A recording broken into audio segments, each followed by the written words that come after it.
Try to give you a good view of him in this beautiful light.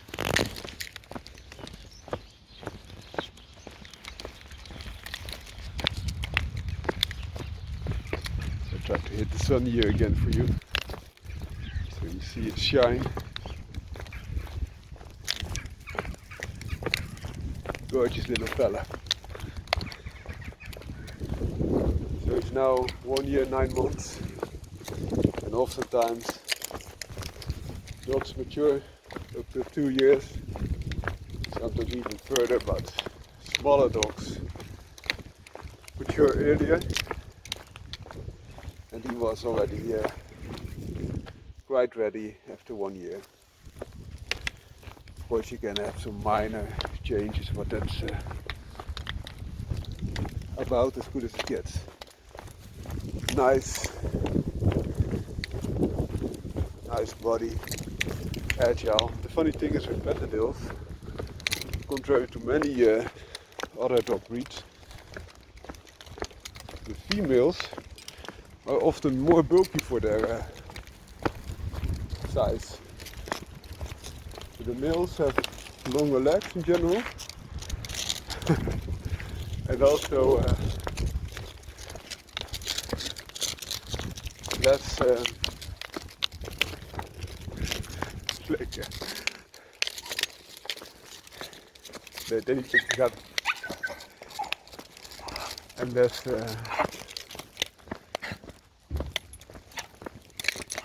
massive chest as compared to their size. Of course, the male is bigger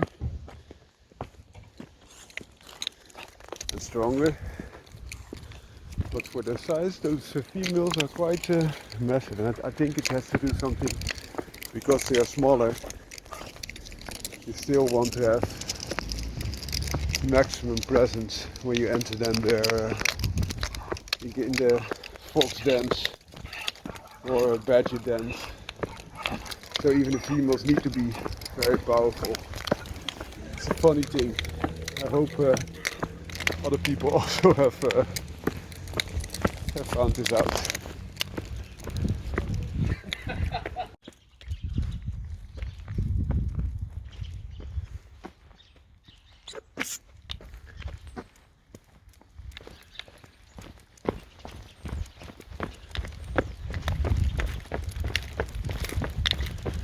Nice, easy going, huh? Nice, easy going. Nice walk.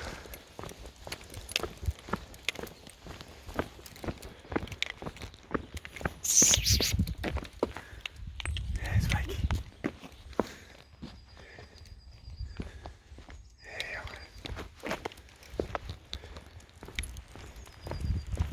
Nice and shiny.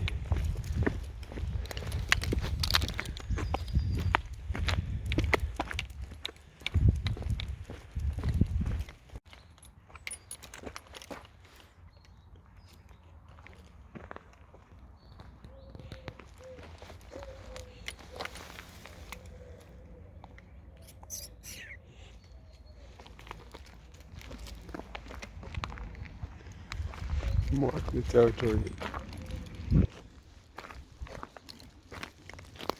As you can see, it's really shining again.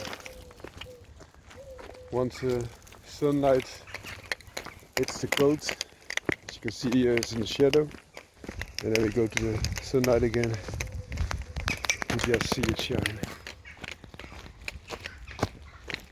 Very nice.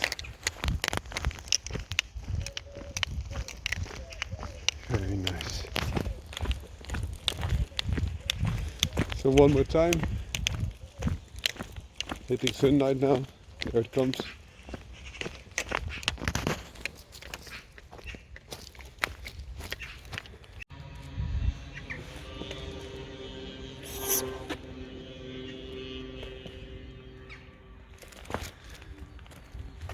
Very nice.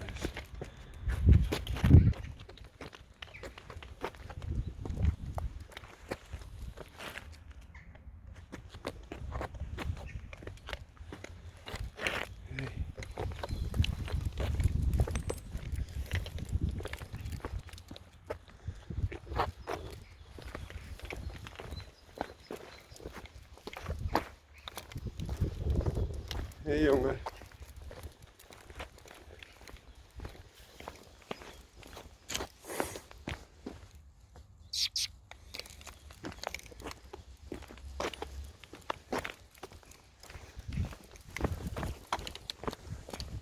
I think he has sniffed something.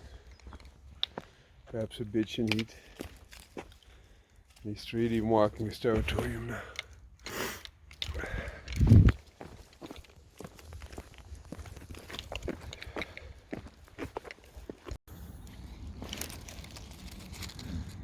Wel grappig, hij heeft bijna dezelfde hoogte, maar twee keer zo zwaar. Kom, kijk. Nou, kijk. Hoi hoi.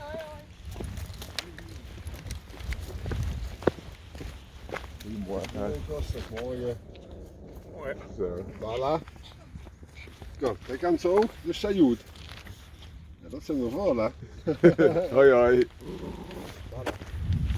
Kom maar.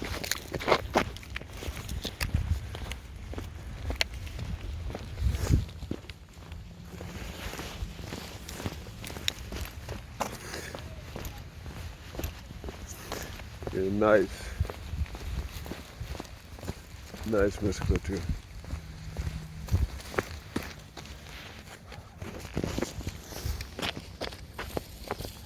I think he smelled something.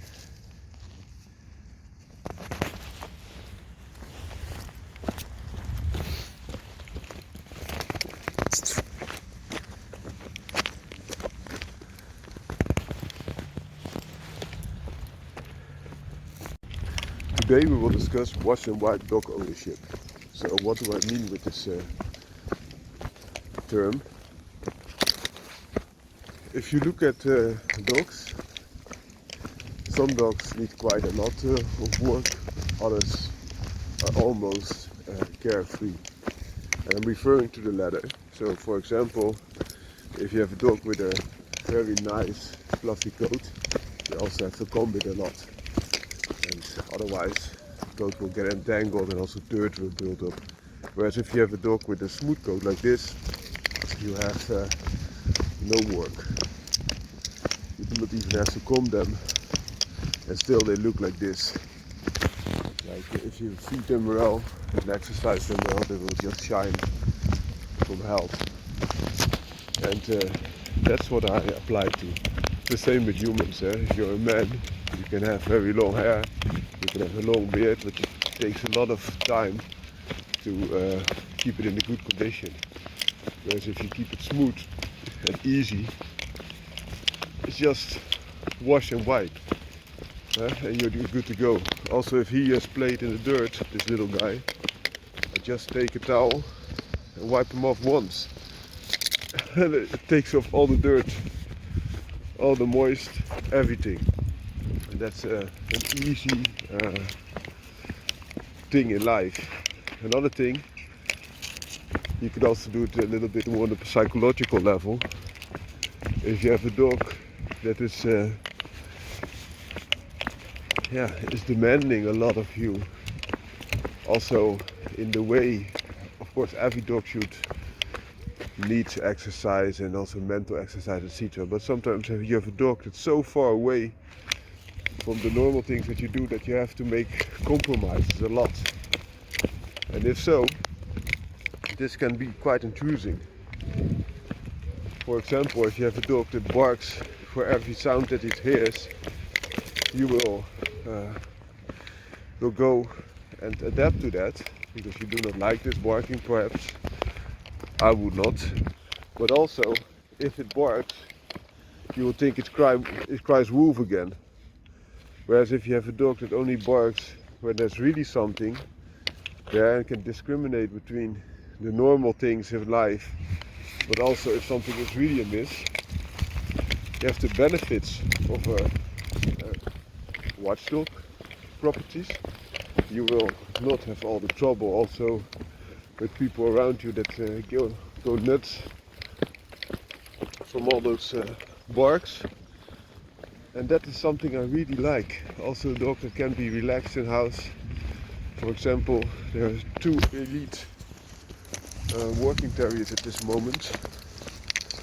and in my opinion that is the Patterdale Terrier and the German Jagd Terrier, also known as the German Hunting Terrier, but they have different characters.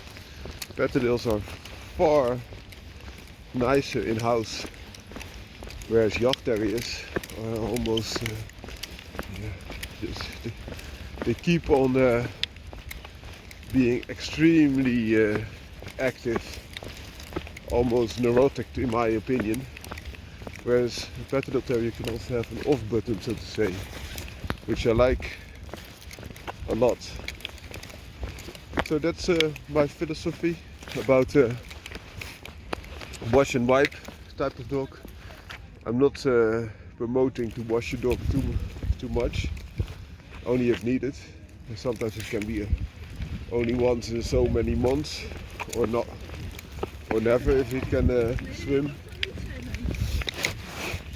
But you should wipe it, of course, so that it doesn't soil the environment, especially when it's has played in the mud. But just keep it easy and keep it simple and easy for you, also easy for the dog. That's my philosophy.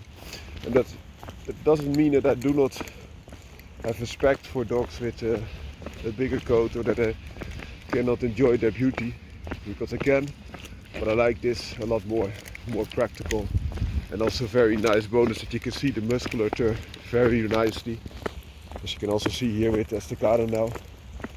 1 year 9 months. Have a great day. In this video I will show you an update about DSL Estacado. It's now 1.5 years old. I think you can now see him walking and pulling the leash. He's always like this. It's also very good for its conditioning. I will switch it up. Most often he's on the leash, but also in the harness. It's better. That's not only that all the forces will be on his neck, but you can divide it a little bit more. Spiky! Oh, he smells a bit, I think. See? Marking the territory. Spiky!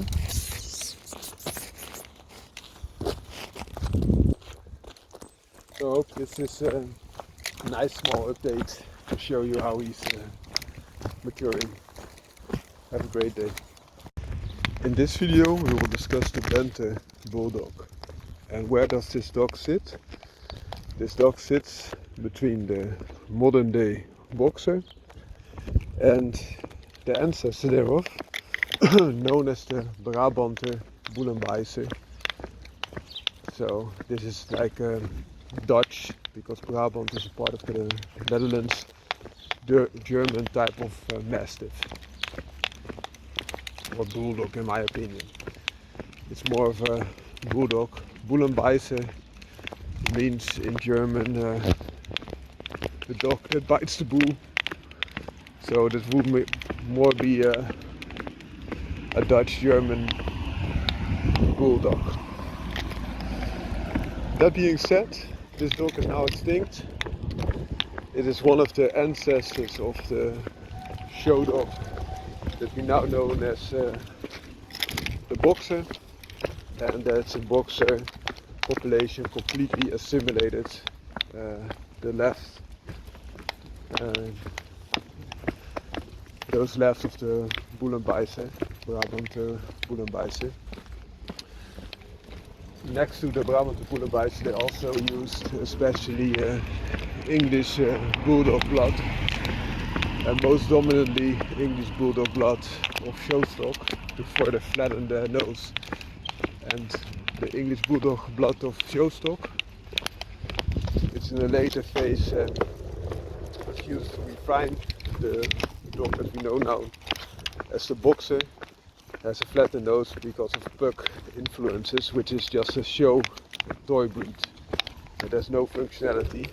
This also means that the boxers with this flat nose have lost a lot of functionality, albeit being a nice athletic frame that they have, and also a nice character, which is all good, but the functionality has been lost to a great degree. And that's what they try to restore by creating the Banter Bulldog. So Bulldog is also referring to the English term for Bullenbeißer, the German term. And Banter is a part of the Brabanter part in this breed. And it was a dog known in the Dutch regions, and that's so the Dutch region of Brabant, and those dogs were used also in Germany, and they were referred to where they came from, being Brabant, as the Brabanter Bullenbeißer. So the Banter Bulldog is a recreation to some degree, but they still started with one of the show dogs that we know known as the Boxer. So still they have some of the drawbacks of show blood infusion, and then they revigorate this with a very good breed, a breed that is the direct descendant of the English Bulldog when it was still a performance blood sport gladiator, which is the American Pit Bull Terrier. So those two breeds are used to create a breed that we now know as the Banter Bulldog. And this is a great increase in health, performance possibilities, and also a great contender at weight pull at events, for example. As such, still not beating the American Pit Bull Terrier, which is for its weight a top contender in almost all sports it participates in, but a lot better than a regular boxer would do. It's a nice project, but for me it only has value as a sentimental recreation, whereas the Banter Bulldog has descendants of the Brabanter Bullenbeißer, performance bred dog, and the English bloodsport Bulldog running through its veins. It still will be subpar to a pure performance type of dog, such as the American Pit Bull Terrier. So all the good parts come from American Pit Bull Terrier blood. It might have a nicer view if you want something like that, but there were already breeds closer to the original Brabanter Bullenbeißer in its performance. If you would look at the Scott type American Bulldogs, for example, you could come very close to the looks and also the function of the Brabanter Bullenbeißer without the infusion of show breed blood to show English Bulldog, which carries puck blood. And that's the part I don't like. That being said, it's far better than the original Boxer as a show dog, and would be a joy to have. Boxers have a nice temperament, but they're quite plagued with diseases, especially heart, epilepsy, but also cancer. And infusing a performance breed will greatly revigorate those detrimental traits. So I'm not against the breed, but I think it could do a lot better. Hope you like this video. Have a great day. The dog on the leash here is a very small dog. Also carries Bull and Terrier blood. It is known as the Patterdale Terrier, also known as the Black Veil Terrier or the Black Dogs. It is a smooth coated variety, and also carries some of the original Bulldog blood through its veins, by means especially of the Northumberland Terrier. Have a great day. In this video we will address the topic, is there also gameness in the animal kingdom, so in the wild animals? And the short answer is yes, but they are hard to find and not many are that. And why is this? Because in nature normally animals are there to survive, and if they don't survive because they have gameness and they want to go on even against opposition that is much stronger, so even if needed to the death, they won't be living long enough to reproduce their genes maximally. So that being said, let's look at some examples. We will talk at least about lions. We will talk about Martin's family, but we also talk about some of the civet cat family. So first start with lions. In the animal kingdom, the male lions are those that have that gameness attribute. And why?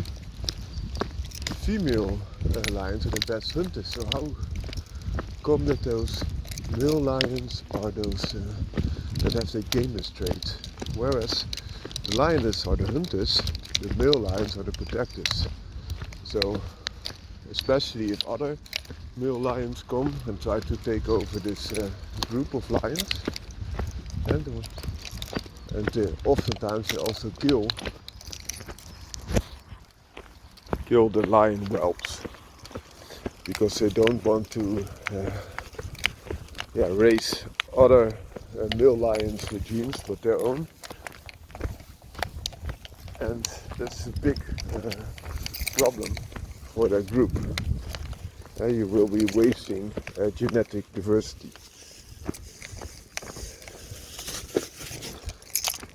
And those male lions, once they get challenged by another male lion, they will fight, even if that would mean that they would die. And sometimes they even face off with two upcoming male lions that will battle that one lion together. And after that, either be two male lion group, or one will attack the other again, so only one will remain. Depends a little bit how the situation unfolds. Well, that's an interesting fact. Other very game animals must be the family of martens. Martens, even if you get pet martens like ferrets, they will happily engage with a cat 4 times its weight, which is also a very good predator, or a dog even 10 times its weight is very often the case, but sometimes even attacking herders like Dutch shepherds, Malinois. And of course it would be very easy for such a big dog, or any bigger dog, that's kill a ferret if they are themselves still very capable. But oftentimes those household pets are already bred to have such a lack of courage that they will have a hard time with a ferret.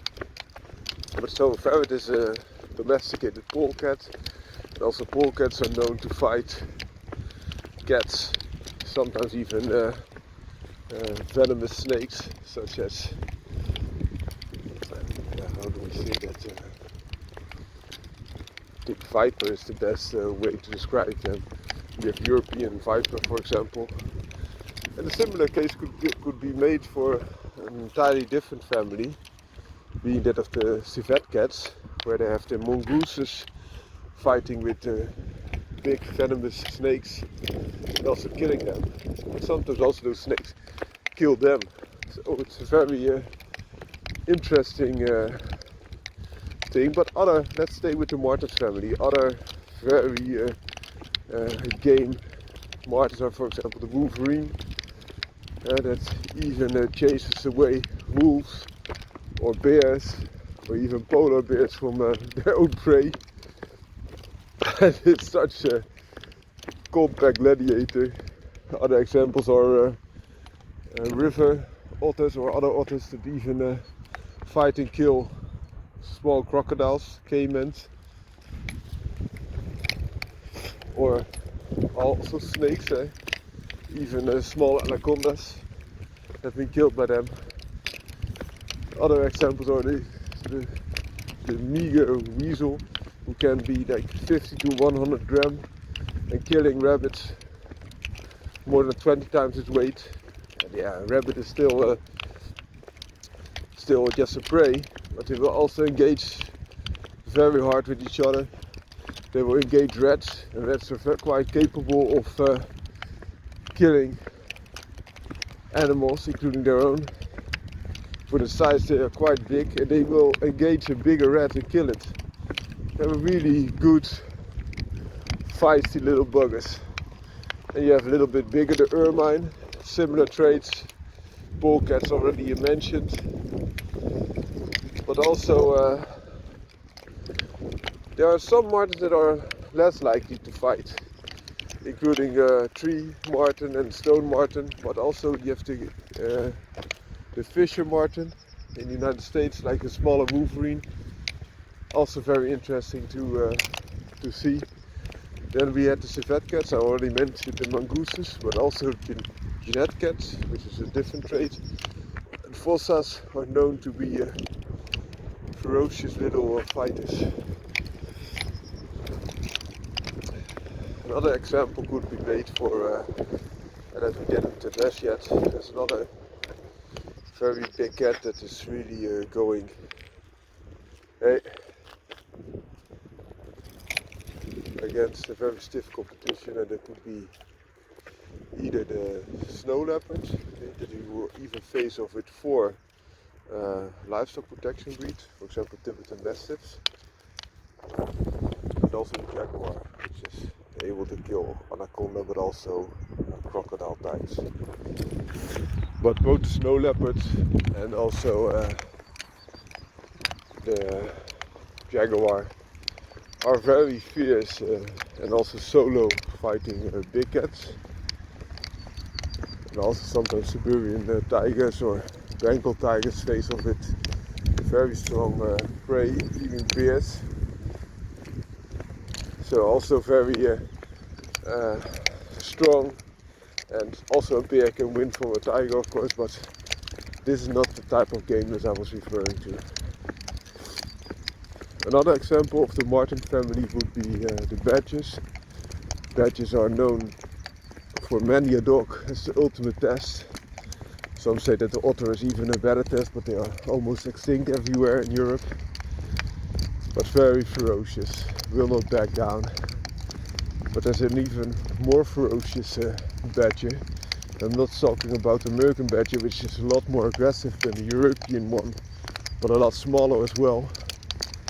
So therefore the European is often considered as a bigger prey, but also the American marten.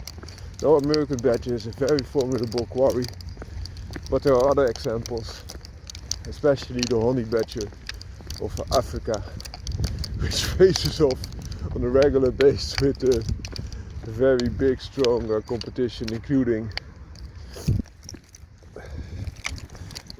lions, panthers, even hyenas and the like. And they also face off with cobras and other very deadly material. They just very able to withstand them, but also they have a don't care attitude. They will just face anything, a little bit like the wolverine. But the badger has a better skin and extremely sharp long claws, also able to dig. They also face off with bee stings, who just doesn't seem to bother them much. They crack open an entire beehive. They are an awesome creature altogether. Well, I hope you like this.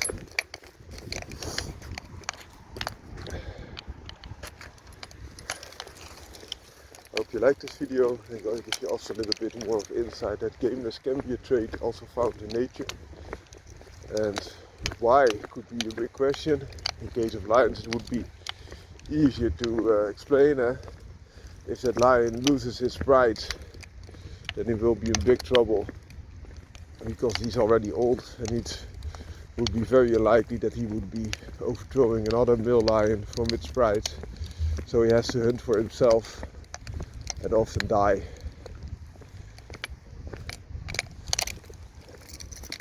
Whereas the honey badger is just such a formidable warrior, and he tends to be surviving also the wolverine.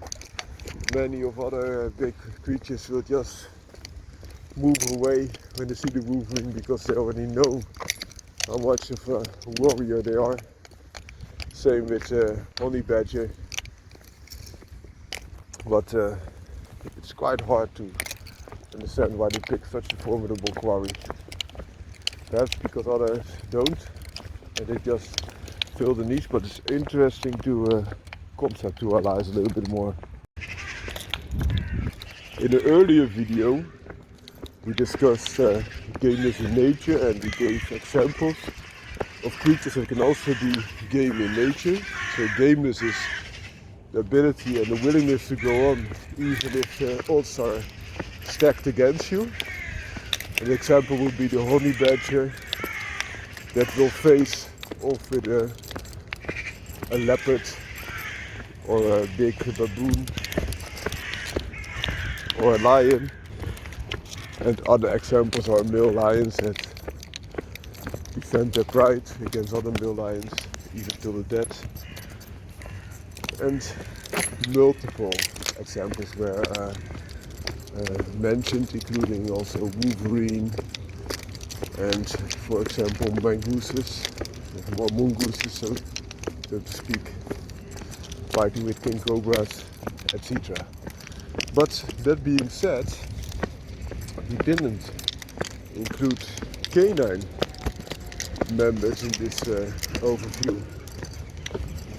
So canine members like, for example, the fox, or the wolf, or jackal, or coyotes, etc. And there's a reason for that, because canines are very brave and also able to take down big quarries, but they work very often in a group. And for example, solo hunting canines such as foxes oftentimes don't take down a big quarry. And then you might say, yeah, I know a fox that has killed a lamb, or killed a baby deer, or killed a baby hawk.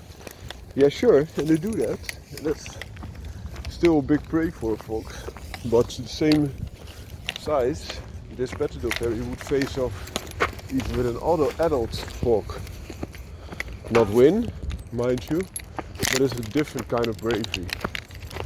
So how come that in nature, where they have to fight to survive and also have a very harsh life, this gameness is not found in the canine family, whereas captivity, domestication, so you will, some members of the canine family are one of the gamest animals there are, and especially those that were bred for the gladiator roles, being in the earth. The terrier is working formidable quarry like a badger, sometimes above ground against the hawk that I mentioned, but especially those bred for the pit. There were dogs that would go on and continue against other dogs, even if they were ripped to pieces, and still be friendly to the handlers, but also dogs that would face off with lions, and everything they threw at them.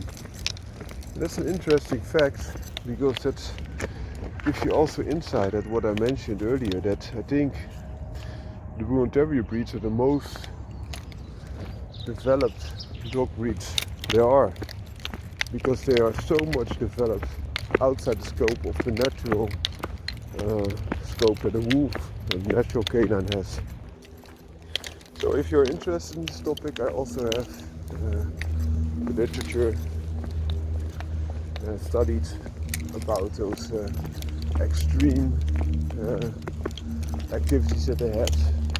So especially against the bull, but also against the bear baiting, and against each other, of course, the gladiator type bull and terriers. The modern version of that would be the American Pit Bull Terrier or the bull and terriers of the past. But they also fought lions. I have a video about that. You can find that if you want to. It's called lion baiting. It's on my channel. So please sit back and enjoy if you want to. And see you the next time. Bye bye.